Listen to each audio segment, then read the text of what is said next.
Соңгы елларда Татарстанда әйләнә тирә мөхиткә җәмәгать урыннарын тудыруга зур игътибар бирә башладылар. Хәер, үзәкнең күршеләрнең авыз суларын агызырдай, артталыктан, авыллыктан агартырдай, халыкның дәртен, дәрәҗәсен яшәү рәвешенең гыйззәтен күтәрердәй, ял итү, күңел ачу, спорт белән шөгыльләнү өчен зур шәһәрләрдән битәр район үзәкләрендә дә парклар, скверлар ачылды. Бу урыннарның тәрбияви, әхлакый әһәмияте ташка суккан тамгадай бәхәссез. Федор Михайлович Достоевскийның дөньяны матурлык коткарыр дип әйтүенә безнең Әмирхан Еникинең үз фикере булды. Киң дөньяда һәр матурлыкның үз мәгънәсе, үз тәэсир итү көче бар. Шулай шул, кешене элек-электән гүзәл манзара, куе төсләр, шиксез биеклек, коша алмаслык киңлек һәм дә хөр тавыш әсәрткән. Әмма бүген безнең ара-тирәбездә шундый матурлыкта яралган, хөкем сөргән, аңыбызны, акылыбызны буйсындырган, яшәешебезне үзгәрткән бар тарафта яңгыраган сүз күңелгә ятарлыкмы? Гүл бакчагыз бигрәк матур, карыйм сокланып кына, нәкъ җырдагыча, гүл чәчәккә күмелгән гүл чәчәк балалар бакчасының әйләнә тирәсе күз явын алырлык. 80нче еллар ахырында үзгәртеп кору шаукымында милли аң күккә ашкан заманнарда яшел үзәндә түзелгән, хәтта татар атамасын алып кала алган бу балалар үстерү оешмасы әле дә шәһәрнең иң зурлары рәтендә. Бүген биредә 400дән артык бала тәрбияләнә, заманча суыткычлар һәм дә диңгез суларын йырырдай кораблар җитештерү үзәгендә яшәүче татар балалары гына татарчаны ни аяныч су кебек эчми шул. Шул Хәзрәтовның программасы буенча тырышалар. Барыбер бик авыр, чөнки катнаш гаиләләр бик күп. Фамилиялары татарча, әниләре оларның татар кешесе түгел. Үзегез беләсез, балалар күбрәк әни белән өйдә, әни аның белән рус телендә сөйләшә. Шуңа күрә балалар бик авыр беләләр. Менә тырышабыз инде, тырышсак та, барыбер шуны әйтәсем килә, ата-ана беренче урында. Без өйрәткәнне кабатларга кирәк, өйдә аралашкан ата-аналар, әти-әниләрнең балалары бик әйбәт белә. Гөлчәчәк балалар бакчасының 16 төркеменнән нибары 3-се генә татар төркеме дип йөртелә. Моннан ары әйтеп булмас. Чөнки исеме җисеменә туры килерлек микән, сорау зурдан. Бу татар төркемнәрендә дә татар теле дәресе атнасына 2-3 тапкыр үткәрелә. Балаларның яшь үзенчәлекләреннән чыгып, бу эшкә нибары 20 минут вакыт каралган. 20 минут эчендә укытучы балалар белән җырлап биеп алырга, хәл-әхвәлләрен сораштырырга, яңа сүзләрне дә кабатлап чыгарга җитешә икән. Калганы өй эше. Алар кул юалар. Кул юган вакытны мин керәм. Шул ук сүзләр, кул ю, су, бит кул ю, шул ук патишка, шул ук әйтем, ашаганда тәмле булсын, бу нәрсә кашык, бу бутка. Менә шундый режим вакытындагылар. Илкинәләр алар урамга кигәндә күлмәк ки, сол. Татар баласына бирергә кирәк инде аны. Әтиәне өйрәтергә тиеш, без бит инде дәвам итүчеләр. Ана сөте белән кермәгәнне тана сөте белән ничек кертергә, шикле вакыт аралыгына томаланган тел кайда һәм ничек үсәргә тиеш. Аңа канат җәердәй республикада мөмкинлекләр дә барын. Закон буенча һәр бала үз телендә белем алырга хокуклы бит. Әмма нинди келәткә оялыйсың? Язмыштан узмыш юк. Татар төркемнәре дип аталса да, такы-токы татар теле дәресләреннән ары калган бөтен укыту, тәрбия эше күпчелек милли дип күкрәк каккан балалар бакчаларында рус телендә алып барыла. Гөлчәчәктә дә тулай милли мөхит тудыруга ата-аналарның имеш ризалыгы юк. Мөмкинме, юкмы менә бөтенләй теге татар төркемен җыярга? Мөмкиндер инде, но ата-аналар все-таки шәһәр ата-аналар бик теге җигереп килмиләр.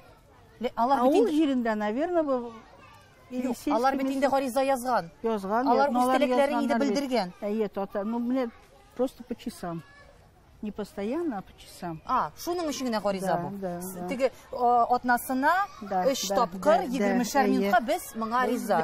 Төркемне чиста җыеп авыр. Бу нәрсә белән бәйле? Бәйле күбрәк ата-аналардан, потому что эшләре рус телендә, дуслары рус телендә аралашалар. Өйдә русча сөйләшәләр, татар гаиләсе дип саналсалар да. Менә шуннан киләнде ул. Кунак хуҗаның ишәге дигәндә, без дә бу мәсьәләдә артык төпченеп тормадык. Аның өчен уку-укыту системасының баш миен суырдай белгечләр булай да җитәрлек. Барысының да белер-белмәс сорауларына җавап бирә башласаң, бала тәрбияләргә вакытың калмас. Әмма тел төбенә пыскан сораулар күңелне һаман боргычлап торды. Ни сәбәп? Татар теле шундый зур балалар бакчаларында да, хәтта сорап, гаризалап та үз урынын таба алмый. Булай да рус мөхитендә үскән баланың туган телен ничек шомартырга дигәндә, сиңа да миңа да яраклы русча, татарча тәрбияләүнең педагогик бурычлары һәм дә максатлары нәрсәдә? Алар сезгә шәхсән килеп әйтәләрме моны? Менә балама 3 тапкыр кирегез татарча, булай бөтен укыту, тәрбия эше рус телендә алып барасыз. Менә мин мәсәлән мөдир буларак һәрбер баланы үзем кабул итәм. Һәрбер ата-ана белән танышам, һәр ата-ана белән сөйләшәм. Аларның шартлары нинди?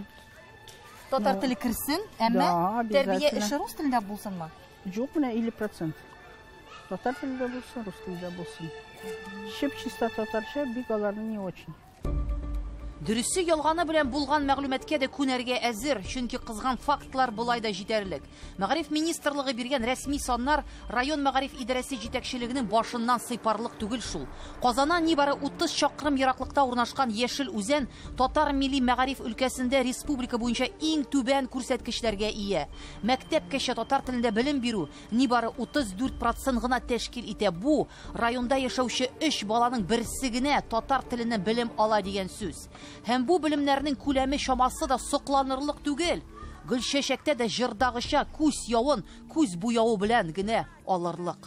Һәрбер бакча җитәкчесенең дә, мәктәп җитәкчесенең дә урыны җылы дип әйтимме инде, тотынып утырырлык урыны инде. Алайса бу эшли алырлык әйбер. Бу эшли алырлык әйбер. Минем бу турыда бакча җитәкчесе белән үземнең дә хәтта сөйләшеп караганым булды. Менә сезнең 12 төркемлек бакча, монда сезнең бер кыенлык та юк. Татар төркемен аерым туплау өчен һәм аерым анда тәрбия алып барыр өчен дип. Ул миңа моның өчен не создавайте мне лишних проблем дип кенә җавап кайтарды. Менә аның белән инде башка дәрәҗәдә сөйләшергә кирәк. Эшнең хикмәте бик ачык. Бүген Татарстанда 1994 мәктәпкәчә белем бирү оешмалары эшли. Балаларны алу, туплау эше күптәннән инде җайга салынган. Район мәгариф бүлекчәләренең идән тактасын шарт-шырт таптап йөрисе юк. Бар эш интернетта электрон чиратка басу. Мисал өчен Казанның теләсә кайсы районында яшәгән бала, теләсә кайсы районда урнашкан балалар бакчасына, ул бакчадагы теләгән төркеменә керергә хокуклы. Иң мөһиме, чираты гына җитсен. Шуның өчен татар дип аталган балалар бакчаларына татар дип җыелган төркемнәргә тел дәрәҗәләре, милләтләре төрле булган балалар туплана да инде. Язган вакытта әти-әниләр бакчаның нинди телдә алып барлыгына игътибар бирмичә, игътибар бирәләр әлбәттә. Аларга беренче чиратта бакчага керергә кирәк. Чөнки бүтәнчә мөмкинлек юк. Бакчага керергә кирәк.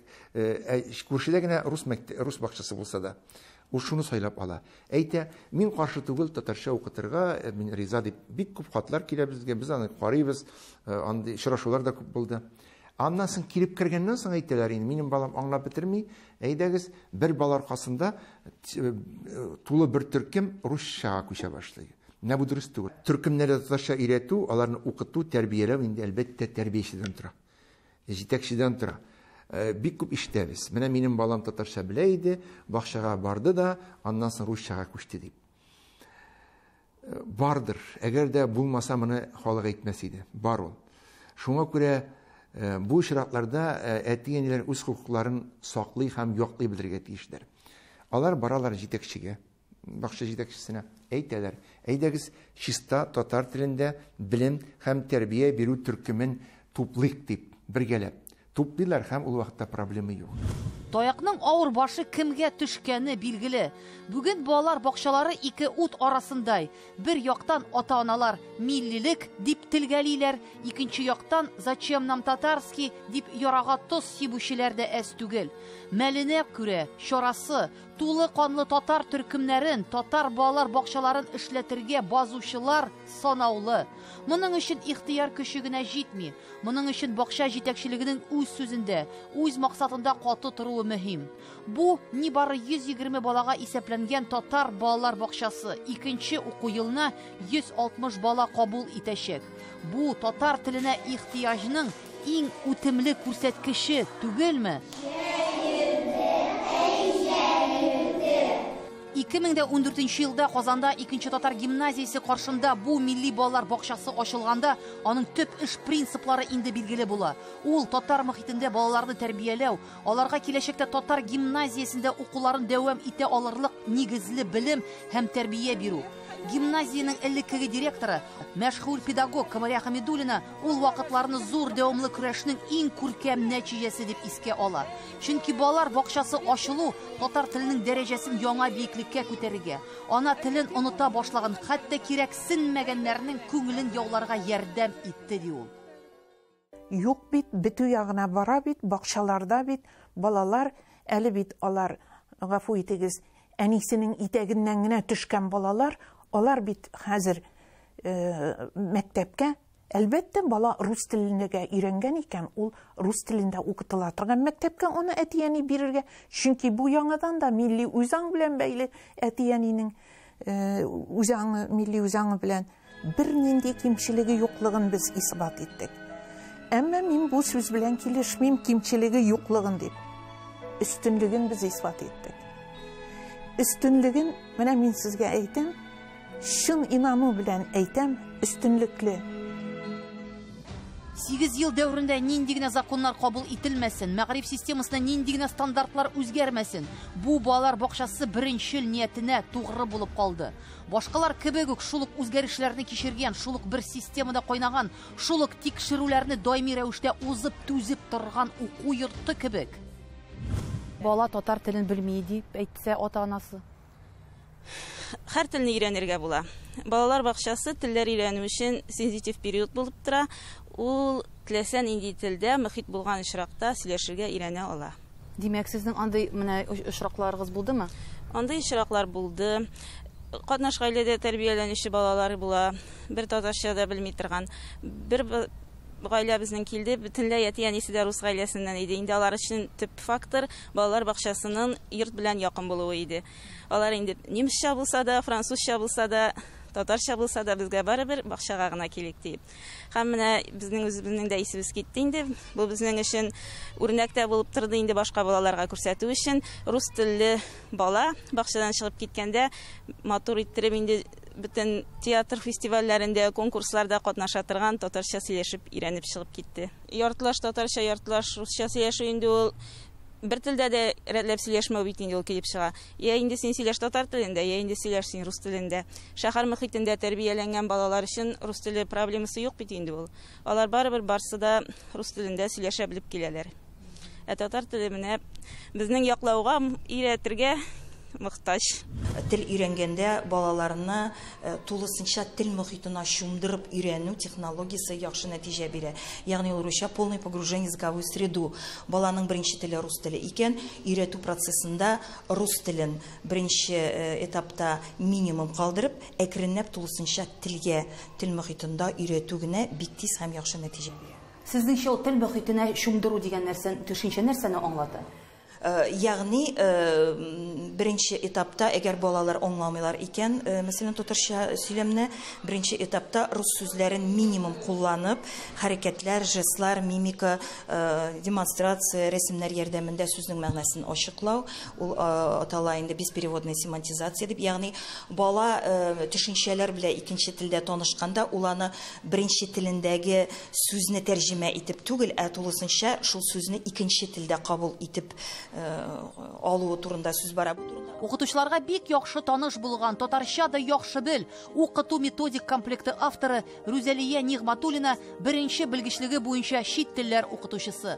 Аның татар телен чит тел буларак өйрәтү коммуникатив методикасы кайчандыр рус төркемнәре өчен төзелсә, бүген туган телләренә сак адым белән керүче татар балалары өчен хезмәт итә. Бу методика күп кенә балалар бакчаларында инде сынаулар үткән. Автор әйтүенчә, тулаем татар мөхитен булдыра алган җирлекләрнең тел өйрәнүдәге уңышлары да зуррак, нәтиҗәләре дә ачыграк. Һәм бу галимнәр тарафыннан инде бабайлар заманыннан ук исбатланган факт. иң беренче таләп телләрне бутамау. Ягъни менә ничек безнең татар балалары татар телендә әйбәт сөйләшеп, камил сөйләшеп барган балалар катнаш группаларга элеккәч рус теленә күчәләр. Менә монда иң куркыныч әйбер Аманашвили әйтүенчә һәм башка методистлар әйтүенчә ике телне бутау. Ягъни баланың русча җавап биргәненә ата-ана татарча җавап бирә икән, яки тәрбияче баланың баш миендә менә шундый телләр миксы барлыкка килә. Ул бит анализламый баланың баш мие, менә бу рус теле, бу татар теле дип. Ягъни баланың колак ишетү каналы аша кергән информация баш миендә менә шулай буталып языла. Менә шуңа күрә иң төп таләпләрнең берсе телләрне бутамау. Татар теленә килеп кирде икән, татар телендә генә барырга тиеш. Инде бала белмәгән әйберләрне аңлату күбрәк нәтиҗәлерәк була, әгәр рус теленә тәрҗемә итмичә аңлатылса. Бу бары тик кичкенә вакытта гына мөмкин була. Бала кимендә көненә 3 сәгать татар телен ишетеп, татарча сөйләшергә тиеш. Димәк, ул балалар бакчаларында минимум бер тәрбияче бала белән бары тик татарча гына сөйләшергә тиеш. Әгәр дә менә шушындый шарт үтәлсә, бу кагыйдәләр үтәлсә, әлбәттә балалар да сөйләшә башлаячаклар. Без бүген татар төркемнәрендә атнасына 3 тапкыр татар телен кертәбез, 20 минут. Әлбәттә. Бу инде монда теге зур ниндидер нәтиҗәләр көтәргә кирәкми, чөнки атнага 2 тапкыр, 3 тапкыр дәрес буларак кергән тел, ул туган тел һәм буларак кертеп булмый. Бала акылына сеңдереп булмый. Сеңдереп булмый, дөрес әйтәсез. Әгәр дә без татар телен сеңдерәсебез килә икән, ул көн сайын кимендә 3 сәгать һәм шул ук вакытта менә татар телендә дәресләрдән кала, мөхиттән кала ниндидер кызыклы клублар татар телендә алып барылса, бу шулай ук бик яхшы бер мөмкинчелек булгылыр иде, чөнки балалар, сез беләсез, алар күп кызыксыналар бүген робототехника белән, сәнгать дәресләре. Галимнәр тел өйрәнүдә ике төп факторның мөһимлеген искәртә. Берсе мөхит, икенчесе вакыт. Юкка гына балалар тәрбиясе өлкәсендә халыкка акыл өйрәткән Тукайбыз да зур үскәч белем алу уңайсыз ул димәгән. Әмма гасырлар узып та бу ике фактор татар теленә өйрәтүче балалар бакчаларында ни хикмәт исәпкә алынмый. Күпчелек очракта татар төркемнәрен 4-5 яшьтән туплый башлыйлар. Имеш бу вакытта баланың теле инде ачылган, күп нәрсәләр турында ул сөйли, аңлата, фикер йөртә белә. Ә менә нинди телдә ачылуы мөһим түгел кебек. Ярый, безнең ысуллар күп, өйрәтербез. Бер, ике, өч, тып, аяк тыпырдый, ту, аяк, би, аяк, би. Biz гади тәрбиячеләр, Әлмәт шәһәренең гади тәрбиячеләре үзебез темаларны үзебез уйлап чыгардык. Темаларны сайлаган вакытта, һәр вакытта да уйладык, баланың көндә кулланыла торган темаларны алырга тырыштык. Сораулар бирә башлыйсыз. Сораулар бирәбез. Аннары? Китә, аннары алга таба бер адым уңга. Шулай ук бу нәрсә өстә. Монда инде җиһазлар темасы кабатлана, лексикасы кабатлана. Өстәл нинди төстә? Иге шулай. Өстәл нинди зур кечкенә. Аннары китә 3 Мәсәлән, булсын шинаяк, яймы? Булсын, шинаяк белән эшләп була, шинаяк нинди төстә. Ничә яшьтә кертелә бу татар балалары өчен? Бу бит инде барыбер телене бик тә камил белмәгән татар балалары, әйме? Ничә яшьтә кертә башлыйсыз? Эш гамәлләрне 6-7 яшьтә генә кертелә программа буенча. Соң түгелме? Сез психолог буларак, педагог буларак ничегрәк уйлыйсыз? Татар теле тәрбияче буларак безнең инде ул проект кысаларында шулай күрсәтелгән. Программа буенча, әйме? Галимнәр әйтүенчә, бу иң зур хаталарның берсе җил сугарып корыны бушка аударып йөрү. Бала 3 яшькә кадәр дөньяның теләсә кайсы телен өйрәнә ала. Бу аның табигый мөмкинлеге. 3 яшьтән соң инде телне өйрәнүдә дәүләткә акчасын, балага акыл һәм ихтияр көчен, тәрбиячегә бар сәләтен һәм иҗатын җигәсе була. Әмма мөхит тудырылмаган җирлектә соңарып башланган эш кысыр чүлдә иза чигү кебек. В каком возрасте уже завершается формирование головного мозга? Вот очень правильный вопрос. У нас мало об этом говорят, но в 3,5 года завершается формирование мозга ребенка, и ребенок только до 3,5 лет может впитывать язык как губка. А после 3,5 лет необходимо уже преодолевать языковые барьеры. Это ясельный возраст, самый такой вот неотработанный, непроработанный с точки зрения Ну, я имею в виду методики, методической науки. Поэтому то есть это даже неосознанное овладение языком получается, да? Это дано от Бога, от природы.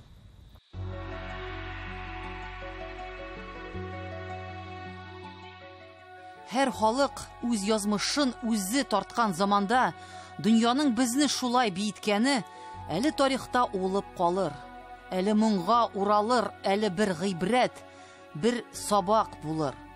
Ялгышлык, хаталык кемдә икәнен билгеләр өчен вакыт калмады инде. Бармак төртеп, ымлап күрсәтүдән дә мәгънә юк. Чөнки бу заман көзгесендә һәр беребезнең үз шагылышы. Гомумән әйткәндә, менә балалар бакчасына килгән балаларның теле нинди телдә ачыла? Әгәр дә әти-әниләр татарча сөйләшәләр, татар телендә, русча инде рус телендә, без менә татар теленә әкрен генә юнәлтәбез, сөйләм телен менә шуны үстерәбез. Нинди балалар күбрәк килә? Рус телле балалар күбрәк киләме? Руслар күбрәк килә. Татар теле хәзер безнең бик дефицит дигән әйбер. Авырмы эшләве? Беләсезме, кызыккач җаның белән эшләсәң, авыр түгел. Авырлыклар һәр вакытта була. Әгәр дә теләп, яратып эшне эшләсәң, була ул. Ә сезнеңчә ничек? Менә татар телен яхшы белсеннәр өчен, менә садик мөхитендә үсү генә җитәме? Балалар бакчасында үсү мөхите генә җитәме? Әллә, мәсәлән, гаиләдә дә сөйләшү булырга тиешме? Әлбәттә, гаиләдә булырга тиеш. Без тыгыз эш пешмакта эшләргә тиеш. Тәрбияче, бала һәм әти-әни. Без өйрәтеп кенә өйдә алар татарча сөйләшмәсәләр, балалар, әти-әниләр үзләре сөйләшмәсәләр, баланы татар теленә өйрәтеп булмый. Ә бүген менә бу эш пешмакның кайсы урыны иң нечкә? Иң нечкә әти-әниләр, гаилә. Әле дә алар бик гаиләдә татарча сөйләшмәүче әти-әниләр күп. Тамырдан чара күрү өчен әлбәттә гаилә, балалар бакчасы, мәктәп һәм гомумән республика тормышында милли мөхит. Һәм бик мөһим шулай ук җитәкчелекнең татар җанлы булуы һәм аларның бу татар теленең язмышына киләчәгенә аларның җаваплы каравы. Ә бүген менә гаилә үз баласын тәүлегенә 2 сәгать күргән гаилә, ул да шундый аң формалаштыра аламы, юкмы? Формалаштыра ала. Ул димәк ниндидер менә бу халәт, әйме? Гаиләнең халәте. Ул халәт, ул рәхәтлек. Аңлыйсызмы, ул рәхәтлек. Менә тупсаңны атлап кирдең, бу минем дөньям, бу минем халәтем, бу минем рәхәтлегем. Мин даваника түгел, мин абика да түгел, мин даваним. Менә шул кай вакытта менә мин аныкларыма әйтәм дә инде, мәсәлән, кай вакытта ялгыш кына безнең тупсадан рус теле кергәне юк, Аллага шөкер. Аныкларым да, балаларым да, һәм инде кай вакытта алар кызып китеп русча әйтә башласалар, мин аларга русча тотынам да, кызым рәхәтме дим. Мин русча эндәшкәч, диваним рәхәт түгел диләр. Шуңа күрә менә үз телендә сөйләшкәндә рәхәтлек алу мөхите булса гаиләдә, ул вакытта бернинди законнар да кирәк түгел татарларга. Безнең бүгенге проблемабыз татар баласы. Рус теллеме ул? Гаиләдән татар теле алып килгәнме? Без аларны бер төкләп сакларга тиеш һәм бүгенге төп игътибарны татар баласына бирергә тиешбез. Без балалар үстергәндә Ушинский, Сухомлинский, Макаренко кебек бөек рус педагоглары эшләренә, хәтта чит илнең Монтессори, американлы Бенджамин Спок хезмәтләренә дә таянып эш итәбез. Бу һичшиксез дөнья педагогикасының зур тәҗрибәле мирасы, ансыз дөнья, бөтенләй сансыз булыр иде. Әмма халкыбызның тәрбия өлкәсендәге казанышлары, алгарышлы мәгърифәтчелек идеяләре белән бөтен дөньяга танылган Хөсәин Файзханов, Шиһабеддин Мәрҗани, Каюм Насыри, Исмәгыйль Гаспралының бай иҗаты бу фәнгә мөкиббән галим, галәмәдән ары кемнең аңында бар. Алай булса, бабаларыбызның гасырларны яры безгә кадәр килеп җиткән бер хата хакы кыйммәткә төшәргә мөмкин. Баланы аркылы ятканда ук тәрбияләргә буйга яткач соң була дигән нәсихәтләре истә булыр иде. Бабайлар акылын да әле эшкә җигәрлек хатыбыз бар, чөнки бер матурга бер ямсизе, бер телшәнгә бер телсизе була. Арабыздан да Алла кушса, дөньяны яхшы күзәткәне, күрәсен күргәне, бәялинсен бәяләгәне ныклы киң адымнар белән үз телендә бу җәмгыятькә аяк басканы һичшиксез табылыр.